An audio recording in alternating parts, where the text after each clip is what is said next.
वो हमने की है। मियाँ साहब आज यौम कैद भी है और मियाँ नवाज शरीफ की सालगिरह कब आ रहे हैं मियाँ साहब, और उनके लिए क्या है? देखें, बात सीधी सी है कि आप कायद आज़म का और नवाज शरीफ की यौम वलादत का जिक्र कर रहे हैं।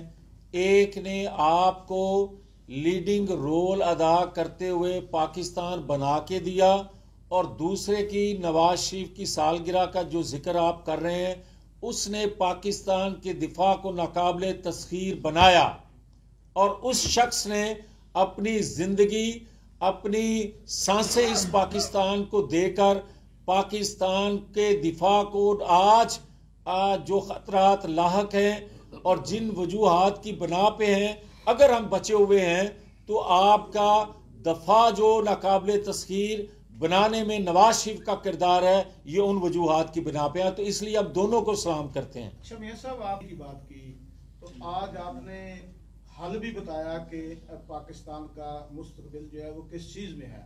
आपने इशारतन किनारतन सवालात भी किए और जवाबात भी दिए।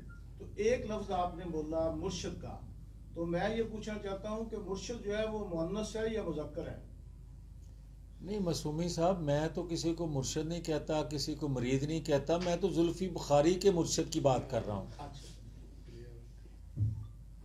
कि जी मैं बड़ा क्लियर हूँ। सहूलतकारी मौजूद है और सहूलतकारी मौजूद है तो अदारों में बगावत के लिए जो उकसाया जाता है तो उसका नोटिस नहीं लिया जा रहा, और जो हमारी अपीलें पेंडिंग हैं उन पे फैसले नहीं आ रहे। एक के रातों रात फैसले आ जाते हैं और आज तक उनका मदावा नहीं हो सका। जो हुकूमत में बैठे लोग जो हैं वो खुद इकरार कर रहे हैं, इतराफ कर रहे हैं कि फलां जर्नल ने मेरे लिए ये किया, दूसरा कहता है फलां जर्नल ने फलां की ख्वाहिश पे मेरे खिलाफ ये किया। तो मैं समझता हूं कि ये आप आपस में जो बातें कर रहे हैं, हम यही तो चीखते थे 4 साल कि हमारे साथ इंसाफ नहीं हो रहा, एहतसाब के अदारे जो हैं वो किसी की कमान में है, इंसाफ नहीं दे रहे, और जो कुछ पाकिस्तान के साथ खिलवाड़ हो रहा है ये किसी की ख्वाहिश पे हो रहा है और आज भी वो जारी है। अब तो विकेट ही एक रह गई है।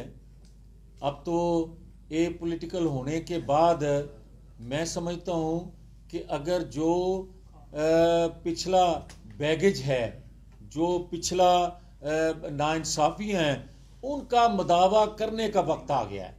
उनका मदावा किया जाए ताकि लोगों का एतमाद बहाल हो, ताकि कौम यूनाइट हो, ताकि कौम एक कौम बन के अदारों पर एतमाद कर सके। और जब तक अदारे जो हैं कौम को एक कौम बनने का मौका नहीं देते, जब तक अदारों में बैठे लोग आइन कानून की पासदारी करते हुए फैसले नहीं करेंगे, उस वक्त तक एतमाद नहीं बहाल होगा, और जब तक एतमाद बहाल नहीं होगा इलेक्शन का फायदा नहीं है। किसको मुखातब कर रहे हैं आप? ये ऐड कर दें कि सवाल नहीं, किसको मुखातब कर रहे हैं? सुप्रीम कोर्ट को कर रहे हैं, न्यूडल्स को कर रहे हैं, किसी और इदारे को कर रहे हैं, कि कौन करेगा ये सारा कुछ? देखिए मैं बड़ी अच्छा सवाल है आपका। मैं आपको ये कहना चाहता हूं कि बताया जाए ना कि 2017 में किसने किसकी ख्वाहिश पर और किसने क्या फैसला दिया, तो फिर जो सारे लोग इकट्ठे थे आज इकरार भी कर रहे हैं, इतराफ भी हो रहा है। ये मैं नहीं कह रहा, इतराफ किया जा रहा है कि फलां ने ये किया था, फलां ने ये किया था, 2018 में ये रोल फलां ने अदा किया था। और भाई सारा कुछ आप बता रहे हो, कौम को पता भी चल रहा है, तो उसका मुदावा नहीं होगा तो कौम को बताने का क्या फायदा? वो तो मैं भी कह रहा था। फिर आज अगर ये इतराफ कर रहे हैं तो उसका कौम को क्या फायदा होगा, या जिनसे नाइंसाफियां हुई हैं उनको क्या फायदा होगा? वो वहीं खड़ी रहे सजाएं, और आप कह रहे हैं कि हम ए पॉलिटिकल है। ए पॉलिटिकल नहीं होते।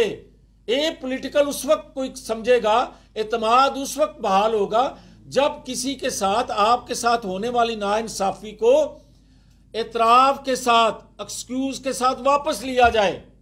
ये नहीं है कि क्योंकि इसके बाद आपको कुछ नहीं कहा जाएगा, सजा वहीं बहाल रहे। मुझे आज आप कह रहे हैं कि आपको छोड़ दिया गया, मजीद आप पे सख्ती ना की जाएगी। ये इंसाफ नहीं है। इंसाफ ये है जो मेरे साथ सख्तियां हुई हैं, ना इंसाफियां जो हुई हैं उनका मुदावा करो, फिर मेरा एतमाद बहाल होगा।